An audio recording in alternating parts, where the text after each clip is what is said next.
It was Memorial Day 2016. I had a group of people at my house for a party, and I got a call from my mom that my sister had had a seizure. My mom and sister worked together at the time. She called 911. The ambulance came and took her to the hospital. I was umpiring a baseball game, and I had 30 missed calls, and just not very normal. I went to the hospital, left the party, and I get there, and my sister was sitting in a hospital bed talking to me, and I was like, oh, okay, everything's all right. So went back to the room, the doctor come in, said, I think it's probably just migraines. Since she has a history of that, it's probably just a serious migraine.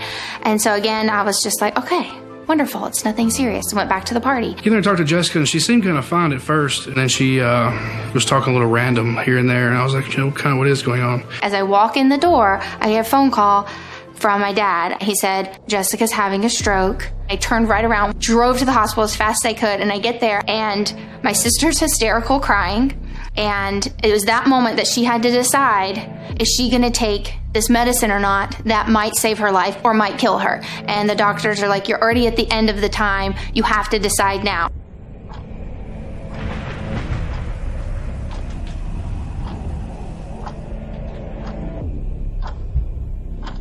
The whole thing was happening so fast. They're calling for the helicopter. They wheeled her out.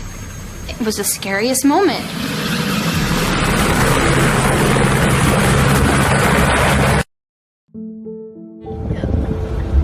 Hey Jess, we're here. We're right here, Jess.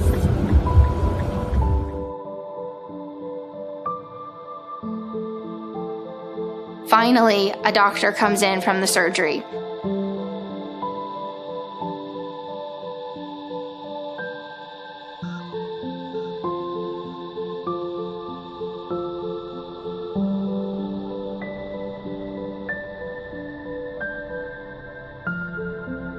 We made it through the first night, and they said that that was a huge sign that maybe she would live through this. Every 24 hours, they said, was more and more likely that she might make it. After we got over that, we realized what the ramifications of having a stroke would be. The first time that she got out of the bed and tried to walk, I had to leave because I didn't want my sister to see me cry.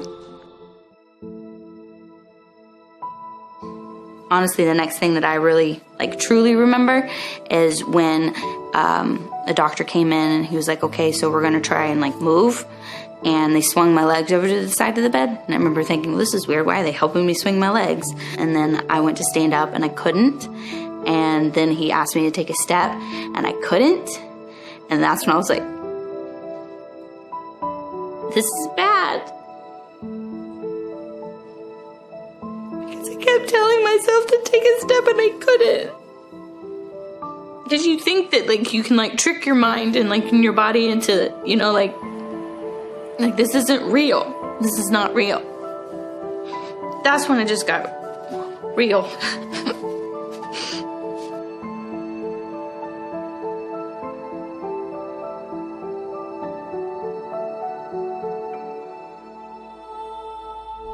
I felt so bad for her because she was going through this for no apparent reason. I don't know.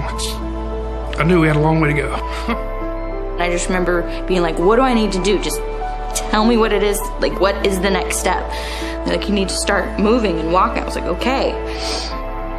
And that's when I felt like I had to switch my brain into gear of all right, it's time to work.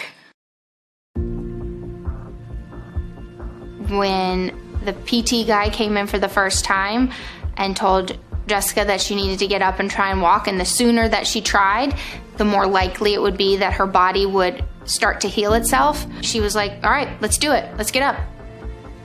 During my recovery in rehab, I didn't necessarily think too much further than the next thing to do. Because there was always someone in there, whether it was a doctor, a nurse, there's always somebody telling you what the next thing is that you need to do. And I found a lot of comfort in that. She would go to her physical therapy, and I'd push her around in her wheelchair, and she held my little baby. I kind of told myself, you just got to get to 75% normal. If you can get to 75%, you're golden, considering everything that's happened.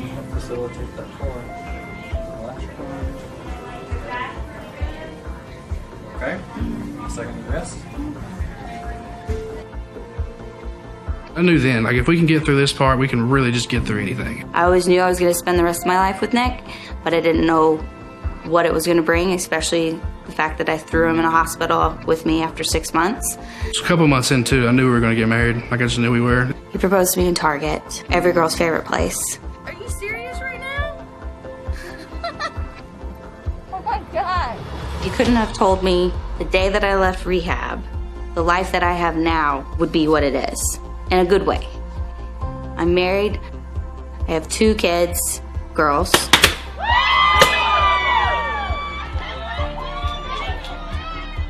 I just never would have expected that life would have turned out this way. But I wouldn't change it.